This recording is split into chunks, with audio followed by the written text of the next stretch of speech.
Hello again, this is Don Stevens. In this tape we're going to discuss chapter 7 of the book of Judges. We're continuing in the story of Gideon, who God referred to when he first talked to him as a mighty man of valor. So here we go. Then Jerubbaal, who is Gideon, and all the people that were with him rose up early and pitched beside the well of Harod. Now the well of Harod is right at the foot of Mount Gilboa. It's toward the center, approximately 8 miles from Beth Shemesh. So that the host of the Midianites were on the north side of them by the hill of Moreh in the valley of Jezreel. So from the spring of Harod they could look out across the valley and see the mass of Midianites. And the Lord said unto Gideon, the people that are with thee are too many for me to give the Midianites into their hands, lest Israel vault themselves against me, saying, mine own hand hath saved me. Now at this point, we know that Israel was heavily outnumbered. We know that there were 135,000 Midianites that were slain, and there were only 32,000 Israelites. However, God knew that if he were to deliver the Midianites to the 32,000, they'd get proud and credit themselves with this victory. They wouldn't give the glory to God. Now when God works, he desires to receive the glory for the work that he has done. He deserves to receive that glory. Man has no right to take credit for what God has delivered.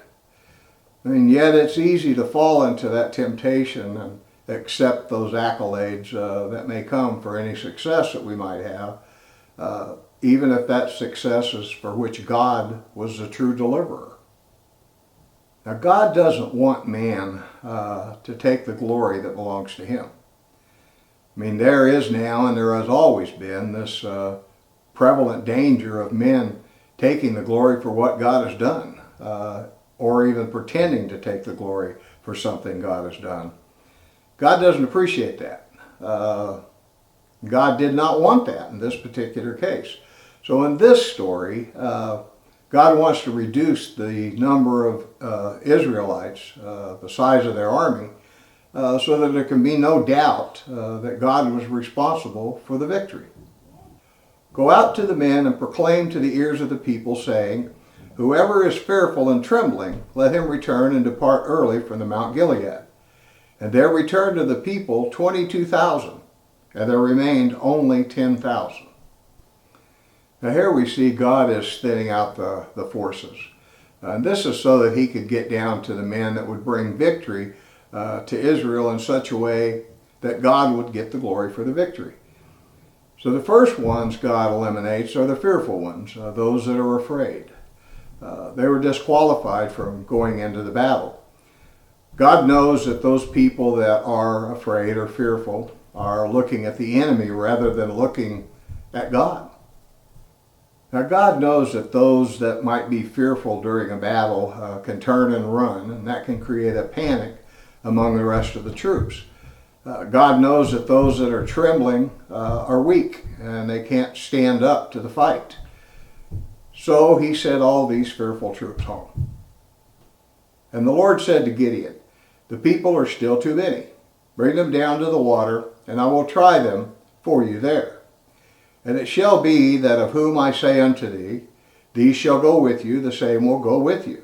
And whosoever I say unto you, these shall not go with you, the same shall not go.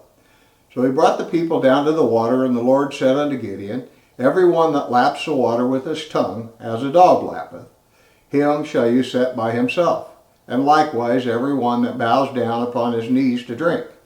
And the number of them that lapped, putting their hands to their mouth, were 300 men.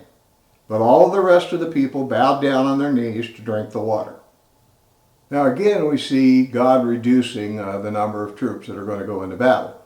This time the division was made between those that would cup their hands and drink the water out of their hands, and those that just got down on their knees or laid down and put their face in the water. The number that cupped the water in their hands and drank it that way was 300. By these 300 I will deliver the Midianites into your hand, and let the rest of the people go home to their own villages. Now, those troops that were not alert, it was obvious they weren't alert by the fact that they didn't have a sense of urgency. They laid their faces down in the water and just buried their faces in there, and God sent them home. And God kept only those ones that kept an awareness of the urgency of the hour. I mean, those that cupped the water in their hands and lapped out of their hands did it because they could remain aware of the things that are happening around them. They were the more alert of the troops. So the people took victuals in their hands and their trumpets, and they sent home the rest of Israel, every man to his own tent. And they retained the 300 men, and the host of Midian was beneath them in the valley. Now it came to pass that same night that the Lord said unto him, Arise and go down to the host, for I have delivered them into your hand. Now at this point, God tells Gideon it's time to go down and wipe out these Midianites. I find it interesting at this point that God says to Gideon, if you are fearful, because he had sent all those others home that were afraid. And here he tells Gideon if he's afraid that he can take his servant down to the enemy camp, and that would ease his mind a bit. It's also interesting that Gideon actually did. He took his servant Phurah down with him, and it's pretty obvious to me that Gideon was afraid. He did have fear in his heart at this point in time. But if you are afraid, go down with Phurah, your servant, to the host, and you will hear what they are saying, and afterwards your hands will be strengthened to go down unto the host. So he went down with Phurah, his servant, unto the outside of the armed men that were in the host. And the Midianites and the Amalekites and all the children of the east were laying along the valley like grasshoppers for multitude. Their camels were without number, like the sand by the seaside for multitude. And when Gideon was come, behold, there was a man that told a dream to his friend. And he said, Behold, I dreamed a dream, and lo, there was a cake of barley bread, and it tumbled into the host of Midian, and came into a tent, and smote it that it fell, and overturned it, that the tent lay along. And his fellow answered and said, This is nothing else save the sword of Gideon the son of Joash, a man of Israel. For unto his hand hath God delivered Midian, and all of the host. Now in the camp, when Gideon went down, he witnesses this guy who's sharing a dream with another guy, and the other guy interprets the dream for him. The interpretation actually included Gideon's name and the interpretation of the dream. It included the words, That's Gideon, the son of Joash, and God has delivered Midian into his hand. Pretty powerful. And so it was that when Gideon heard the telling of the dream and the interpretation, he worshipped. And he returned to the host of Israel, and he said, Arise, for the Lord has delivered into your hand the host of Midian. So he divided the 300 into 3 companies. He put a trumpet in every man's hand with empty pitchers, and lamps within the pitchers.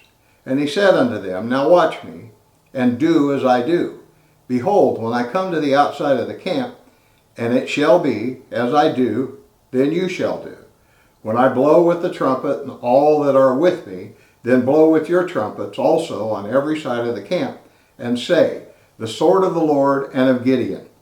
So Gideon and the 100 men that were with him came unto the outside of the camp in the beginning of the middle watch, because they had just newly set the watch, and they blew the trumpets and broke the pitchers that were in their hands.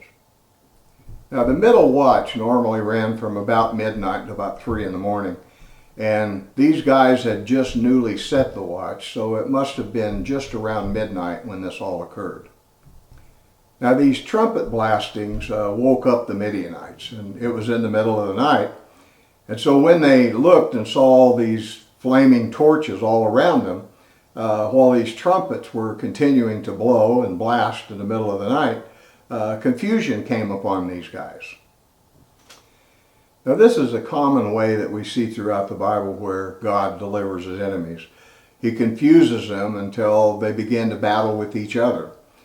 I think at the last Battle of Armageddon, when the troops from Russia and Iran start moving towards Israel, that God will confuse them at that time too. I have no doubt of that. The confusion will enter and they'll start fighting each other. And the three companies blew their trumpets, broke their pitchers, held the lamps in their left hands, trumpets in their right hand, and they cried, "The sword of the Lord and of Gideon." And they stood every man in his place round about the camp, and the host ran and cried and fled. So we see here panic has actually struck these Midianites. And the 300 blew the trumpets, and the Lord set every man's sword against his fellow. Now I picture this, knowing that in the middle of the night, it's extremely dark there. These trumpets woke these guys up. They jumped up, saw all of this fire and flames and torches all around them, and they jumped up in confusion and began to swing their swords around, just flailing them everywhere, killing anything that moved. And they were wiping each other out in this darkness, not knowing who their enemy really was.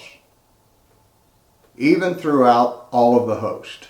And the host fled to Bethshittah in Zerah, and unto the border of Abel Meholah and Tamah. And the men of Israel gathered themselves together out of Naphtali, and out of Asher, and out of all Manasseh, and they pursued after the Midianites. Then Gideon sent messengers throughout all Mount Ephraim, saying to the tribe of Ephraim, "Come down against the Midianites, and take before them the waters unto Beth-barah and Jordan." Now what this really means is that they wanted to cut them off at the pass so that they couldn't cross the Jordan River and escape.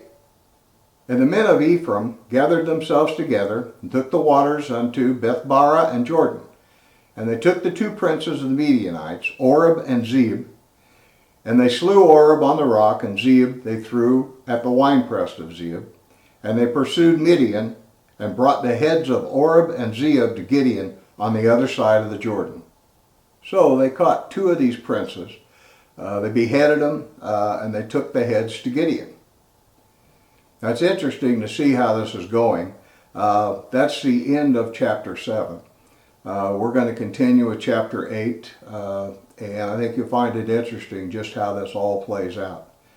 So for now, this is Don D. Stevens. These are just my thoughts on chapter 7 of the book of Judges. Until next time, God bless you.